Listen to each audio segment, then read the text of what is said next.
ba? Then, ang isusulat niyo sa papel niyo is yung gusto niyong ipagawa sa katabi niyo. Sindihan niyo lang like magbilang ka 1 to 10. Kumayawan ka, kumanta ka, sumayaw ka.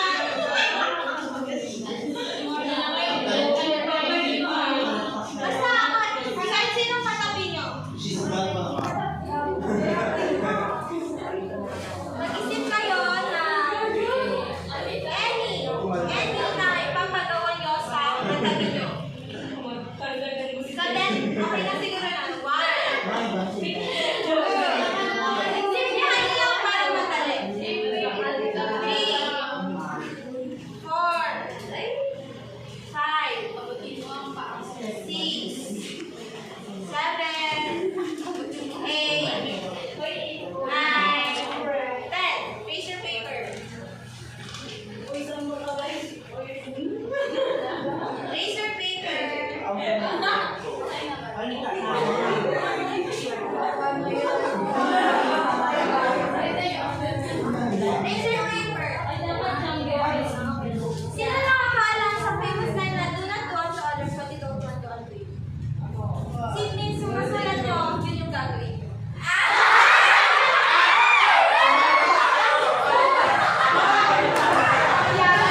So, clap 3 times.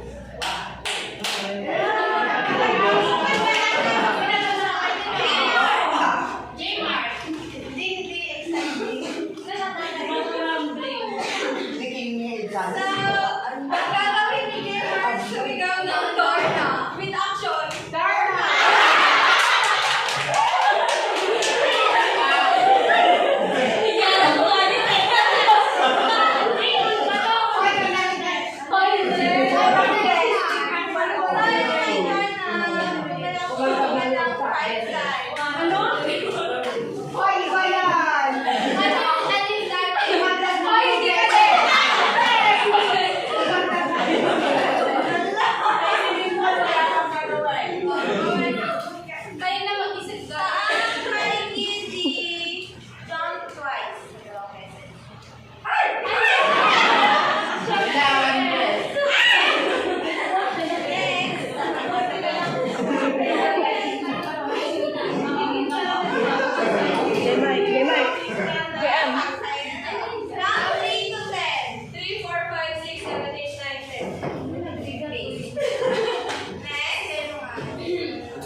Wing or kintan?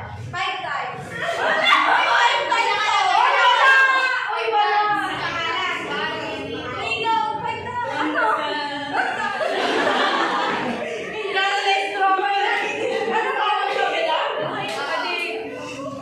Next, Jasper.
Totoo? So, ang gagawin mo, kumuha ng batas. Ulit, hindi. Sila na lang mag-bunot. Ay, bunot ka pa rin. Yung sa akin na lang. Darna. Hindi. Tinignan ko. Malakpak ng 5 times. Natawa pa rin. Tawa na.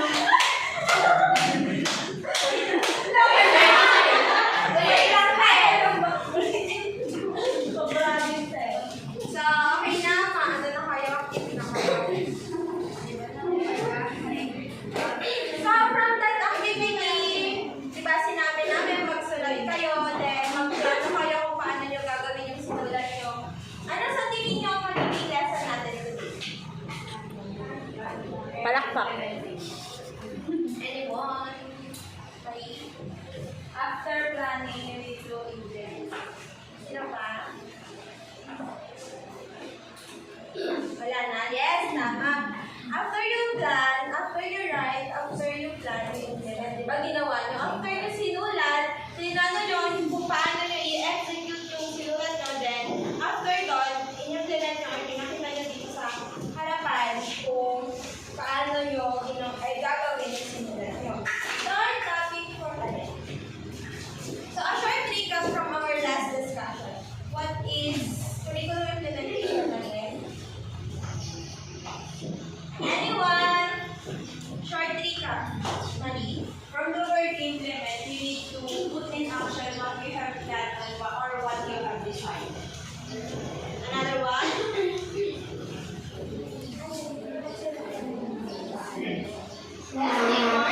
Based on our previous discussion, no curriculum should end with assignment, planning. It has to be implemented. Tama. So, our topic for today is implement the curriculum daily in the classroom. So, last meeting, we discussed about the curriculum implementations of the change process. Ngayon naman, implement the curriculum daily in the classroom. Now, in our topic,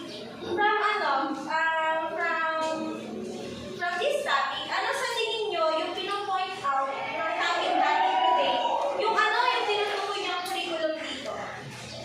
Yes, yes, sir. It's about the lesson plan. Tama? Diba? So, lesson plan. So, in our past 2 years na nag-aral tayo online, we have, diba, natutunan na natin how to create a lesson plan and implement it, right? Diba, nag-demo na din tayo. Ganun. So, anyone who, sino nakakaalam ng, different parts of a lesson plan?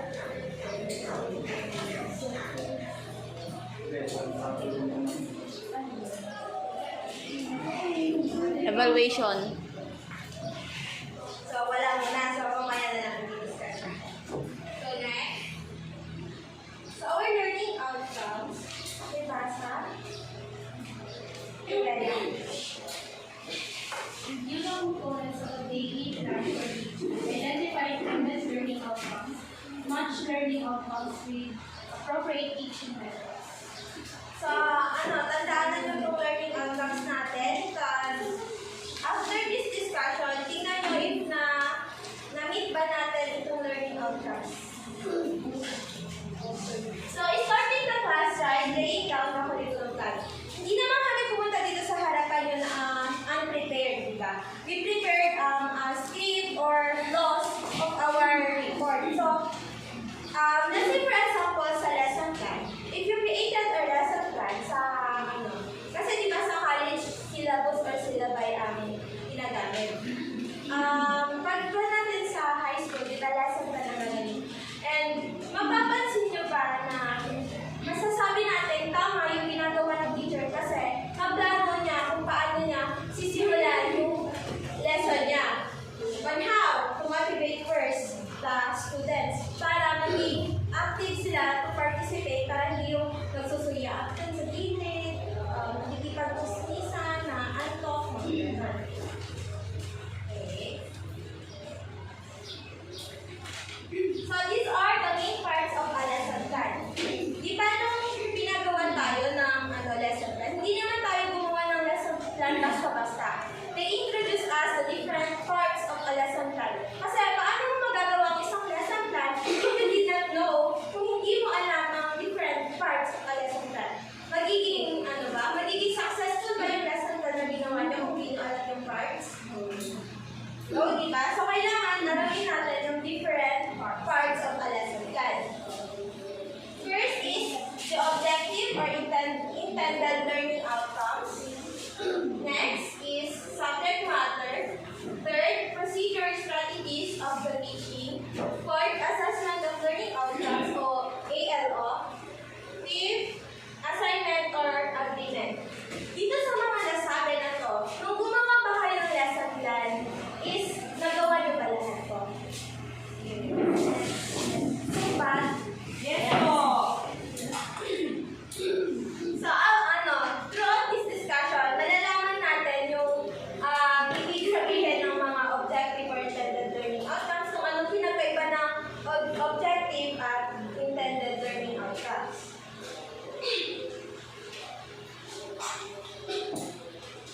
Kindly read intended learning outcomes. Desired learning that will be the focus of the lesson. So, sabi dito, intended learning outcomes, desired learning that will be the focus of the lesson. Yung gusto natin na pag-focusan sa lesson natin. Sino may alam ng difference between objective or the learning objectives and learning outcomes? Sino may alam ng pinagkaiba ng learning objectives sa learning outcomes? Yes, Timur? Learning objectives, these are the questions that are to answer in the lesson, while the learning outcomes, these are the answers to the questions. Tama. Sabi, the objective are the questions to our lessons, while the learning outcomes, these are the answers to our questions. So, in short, sa objective, it refers to the aims to do sa lesson natin, kung anong gagawin natin. While sa intended learning outcomes, what is the student able to do at the end at the end of the lesson or completing the learning experiences. Tandaan nyo yung pagkakainan nun. So, under the intended learning outcomes, mag-discuss natin yung Bloom's Taxonomy. Sino may alam ng original Bloom's Taxonomy at revised Bloom's Taxonomy? Second year na pag-aralan natin ito kay Ma'am Matusalem. Understanding? Hindi. Hindi. May understanding. Or anyone kung sino makakapagsabi ng difference between Bloom's Taxonomy, original Bloom's Taxonomy, and the revised Bloom's Taxonomy. So wala. So let's find out. Sorry, hindi nyo makikita kasi mali yung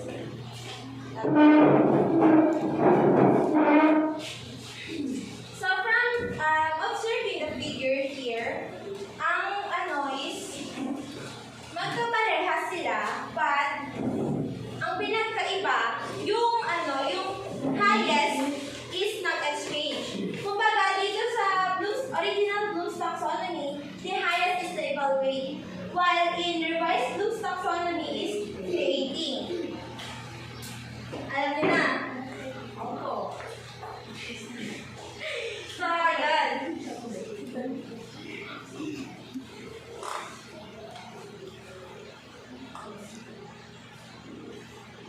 So, we also, based from this, we also discussed sa previous natin, we also discussed the Domain. three taxonomy of objectives. Easy, what are the three taxonomy of objectives? Yung cognitive, psychomotor, and affective. Affective, yes. Three taxonomy of objectives are the cognitive, affective, and psychomotor. When we say cognitive, what does it mean? Anyone? From the word cognitive, other naisip. Yes, Dana? Cognitive has something to do with thinking. Yes, because it has something to do with thinking. It is our ability to process information. While we're done cognitive, next is psychomotor. When we say psychomotor, what comes into your mind? Action. Yes? Okay. With action or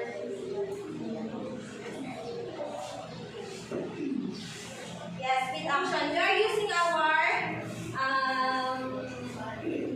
motor skills.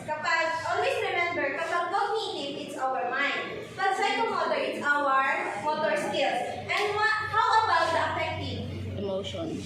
Yes, Marisha. is our feelings or attitude towards a subject or a thing.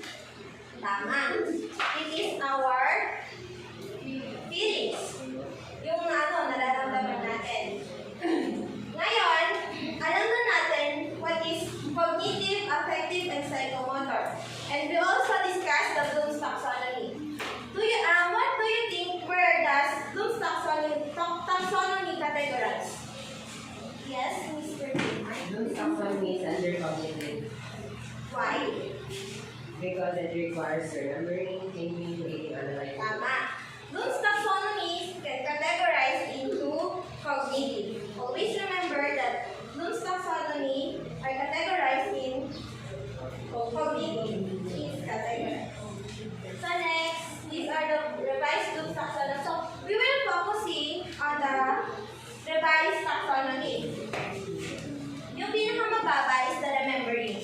Ang remembering, it is recalling an information. Kumbaga, from our past discussion, tas ngayon, ipaparecap ko sa inyo, you are using remembering. Kasi inaalala nyo what had discussed last discussion.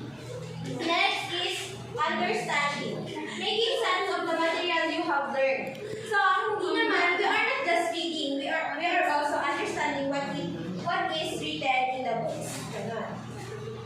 Next is applying. Use the knowledge gained in the new ways. Ito naman yung tulad kanina, di ba? You plan what you're going to do, then you apply it in front. Ginawa nyo kung ano yung plinano nyo, and that is under application or applying. Next is analyzing, breaking the concept into parts and understand how each part is related to one another. Kapag sa analyzing, it is connected to understanding. Kasi, from the word cognitive, i-analyze mo kung paano yun. Di ba meron sinabi, cognitive is using the mind. So, i-analyze mo kung ano ba talaga ang cognitive. Then next is evaluating. Ito is naman na madalas na nang nasasabi sa atin what is evaluating. Diba, at the end of the lesson or at the end of the curriculum, you evaluate the curriculum kung saan you make judgment. And lastly is creating. Put the information together in an innovative way. So, ito na. After we put all the information, we are taking creativity. Kumbaga, pagsasama-samahin natin yung mga information na nag-gather natin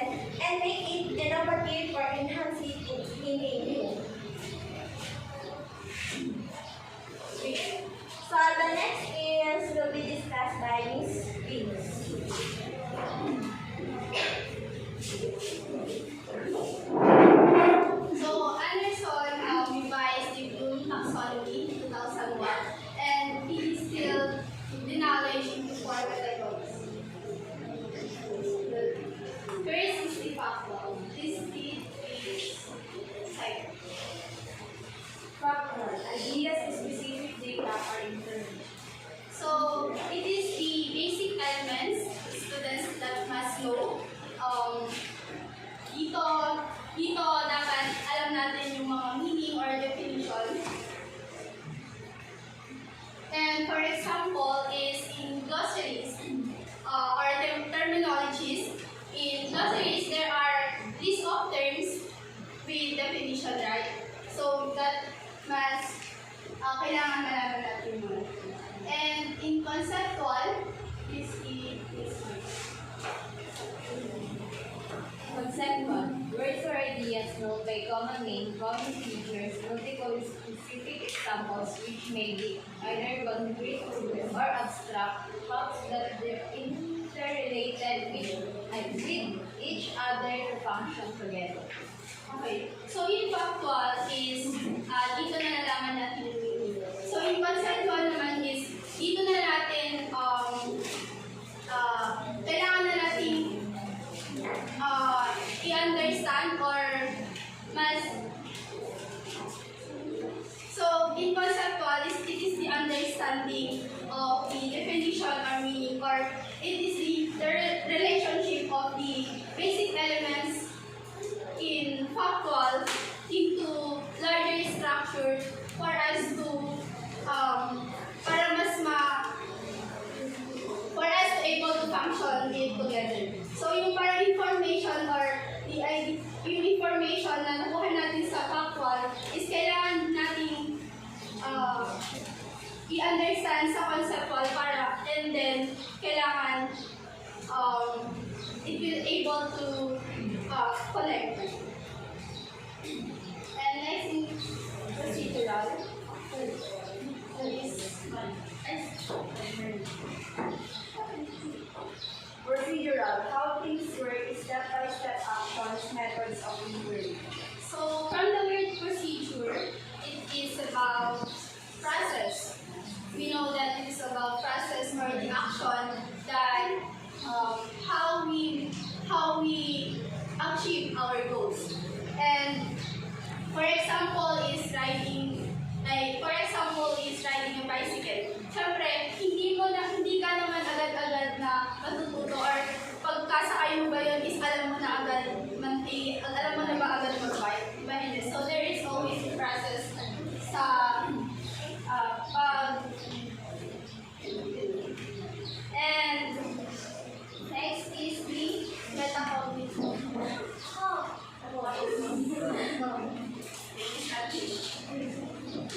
Metacognitive knowledge of cognition, awareness of one's own condition, thinking about thinking.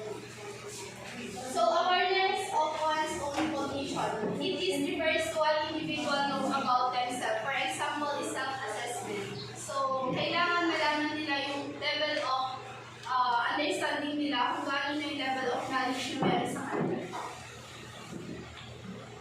Next is the subject matter or content. So when we say subject matter, what idea do you have? What idea the subject matter refers to? Yes. Subject matter or content, it will be the focus of the whole Lesson. or it is the lesson to be discussed in the classroom. Yes, correct. So it is the actual knowledge and learning to be imparted within the course. Generally, it is the topic or the item that written about or talk about. And it refers to content of who or topic under discussion. Ito yung mga i-discuss sa atin yung mga teacher. And it should be authentic because syempre, ituturo mo ito sa mga estudyante mo. How about the content? What idea do you have refers to? Yes. Kung yung subject matter is the lesson, the content is the lesson proper. Kung ano na yung nilalaman ng subject na yun na ituturo mo sa mga So, it refers to the areas of learning and the knowledge within those areas. Example, content areas are divided into mathematics, science, social studies, etc. And each of these have the content and supported by the subject matter. So generally,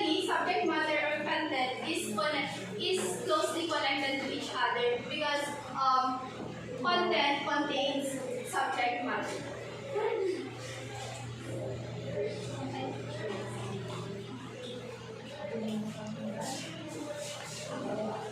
So, are you be continuing or for today we talk all about the procedure or strategies of teaching? So, methods and strategies are two different terms. So, when you say method, hindi na makakapagbigay ng idea what is it? Anyone? So, wala. So, method is the process or procedure or a way something is done. While strategy is, sino mo pagbigay ng idea what is strategy? Anyone?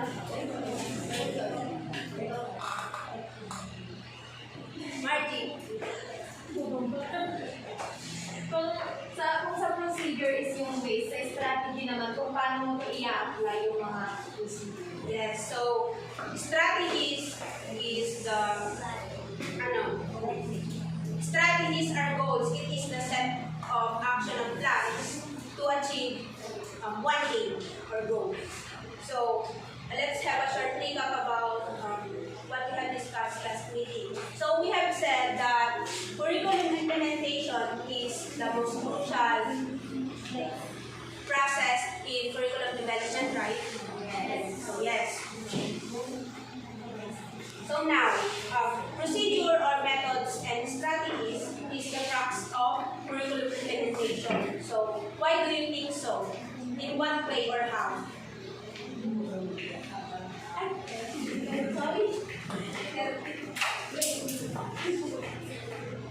Ayan, procedure or methods and strategies. So, sinasabi dito na this is the crux of the curriculum implementation. In what way or how kaya? Anyone? Wala? Marijoy? Wala. Jana? Kasi binibigyan niya ng buhay yung intended outcome. Tama. Because it would like to the intended outcomes or subject matter to be used. And in all that, it depending on the procedure or methods and strategies. So, sa madaling salita, procedures or methods and strategies is the main feature of the curriculum implementation. So, dito naman, we should also consider a lot of factors like teaching methods, learning styles, teaching styles, and more. So, at the end of the day, at the end of the story, teacher pa rin mag-a-adjust ng kanyang teaching style para sa learning style ng mga students. So, if the learners can learn through singing, through dancing, through role-playing, then you can give them activities that will touch those things they would like to do. So, at the bottom of it is you have to match the teaching style to the learning style of the learners. So, for instance, if the learning styles of the students is gusto nilang sumayaw, kumanta, mag-role-play, kasiyay, then when you teach them, it should tap the learning style that they have, and it should be supported by instructional materials pa rin. So, let's proceed to the approaches and methods according to Corpus and Talantanan 2028. So, may tatlo tayo specifically na approaches and methods. So, the first one is direct demonstration method. Who wants to read the direct demonstration method? J. Mark, please read. Direct demonstration method. Guided exploratory or discovery approach in theory method, problem-based learning or the PBL. Project method. Direct demonstration methods, these are the different ways we can implement, though there are a lot of things you should consider. So, for example, dito sa direct demonstration method, you are performing a certain complicated laboratory experiment, then the students may not be allowed to do it themselves na sila lang because the danger it may cause to the students. So, pwede natin gawin gagawin ito, yung teacher mismo yung mag-a-act sa harap ng class, in front of the class, or the students may also take a video and send it to them instead. So this is the direct demonstration method. But generally, direct demonstration method would mean that the teacher is the one who will be doing the task. The second one is the deductive or inductive approaches. Who wants to read? Please, Jasper. It's about the project method, experience-based learning. So deductive or inductive approaches. So when we say deductive, it is general to specific. But when we say inductive, it is specific to general. So there could be certain topics that will be given to you and you have to deduce it. Where from general topic concept to the specific concept that you can be able to deduce. Next one is the cooperative approaches. Who wants to read? Maggie. Cooperative approach. Here's learning action 17.